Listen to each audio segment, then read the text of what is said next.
Is Mao Qiu, my Bixiong phrase. For weeks as I wrote this speech, she sat here. Her breathing synced with my case jokes. In her silence, she taught me a profound truth.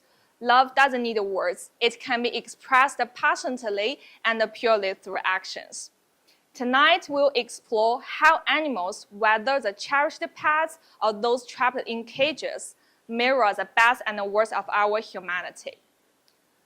5 years ago, my mom rescued a kitten from storm drain. Her leg was shattered and her body trembled like a leaf. We named her Lani. Today, Lani reigns as 30-pound empress on silk pillows. This isn't just a story of healing, it's a choice to see those broken beings as worthy of love. Science shows that those who bond with animals develop 23% stronger empathy pathways. However, for every Lani who finds a happy ending, millions of animals remain trapped in a world of darkness and despair. Did you know that there is a kind of dog that never has a name in its entire life? Instead, it bears only a string of numbers deeply engraved on its ear, a tragic mark. Those are the laboratory dogs. Lab dogs have no friends, no toys, have never stepped on soft grass. While other dogs can see blue skies, fluffy claws, and their owner's smiling faces, the world of lab dogs only consists of iron cages, needles, and masked researchers. 98% of lab dogs are beagles, simply because they are gentle, trusting, and non-aggressive. They don't resist, whether it's injections or surgeries. Additionally, their organ structure is remarkably similar to humans, making them internationally recognized as standard test subjects. They are playful, curious dogs by nature, but they spend their lives locked in cages. Their teeth fell down, subjected to endless experiments. They are injected with harmful chemicals. Their bodies are smeared with cosmetic forecasting. Their chests are opened up for drug trials. Some are even implanted with cancer cells. It's no exaggeration to say that every medicine, vaccine, and cosmetic we use has been tested on countless beagles. They are sacrificed to ensure human safety. In many experiments, 90% of lab dogs, beagles, die or left disfigured, eventually euthanized. For example, a US university once conducted an experiment on corneal damage treatment. Every beagle involved had their eyes deliberately blinded, only for the experiment to fail. None regained their sight. With no further use, they are euthanized, never having seen the sky outside lab windows. Even the riot survivors, the retired lab beagles, face bleak odds.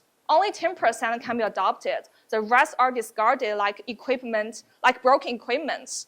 Some rescued out of pity and later abandoned again. Trauma runs deep. In South Korea, 29 rescued beagles hesitated to leave their cages.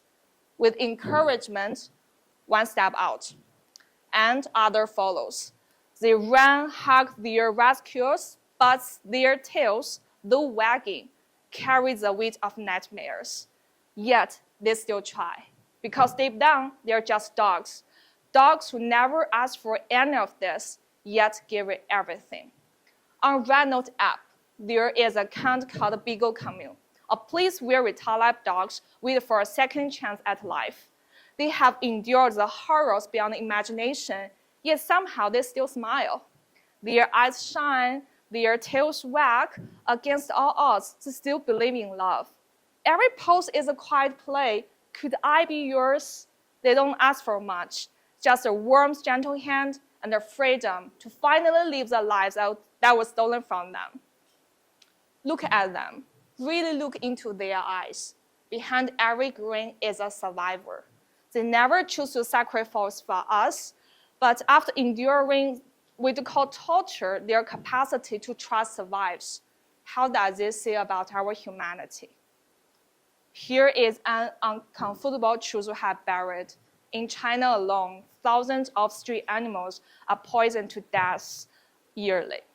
A mere half pill of Isoniazid hidden in sausage can kill a dog, while one drop of organophosphate on bread can paralyze a cat within minutes. In 2021, Beijing rescuers documented over 300 suspected poisoning cases, while on November 8, 2024, just in Guangzhou alone, 40 dogs were poisoned to death in a single day. We breed beagles for labs, we train German shepherds as police dogs, we send search and rescue dogs into crumbling rooms, but when their own kind are poisoned in the streets, we just look away. How can we call this justice? We demand their courage, their sacrifice, their unconditional trusting, but denying them even the most basic protection. It is not negligence, it is betrayal. A society that exploits loyalty while tolerating cruelty does not deserve the devotion of dogs. So where do we go from here? It's not just about feeling pity, it's about taking actions. If tonight moves you, here's what you can do. Adopt, don't shop. If you're ready for a pet, get a retired live animal or shelter dog at home. Support those animal welfare organizations like the Beagle Commune and the 15-Year Plan who are tirelessly advocating for these creatures. Speak up. Report animal cruelty in your community. Laws change when voice unites. Every beagle step out of the cage, every stray spare from the poison, that's how we redefine the progress. Not by what we sacrifice, but by what we save. My dog Mao Qiu will never know the weight of these words, but when she nods my hand with her white nose, she reminds me, we are their only voice. Let's make a count. Thank you.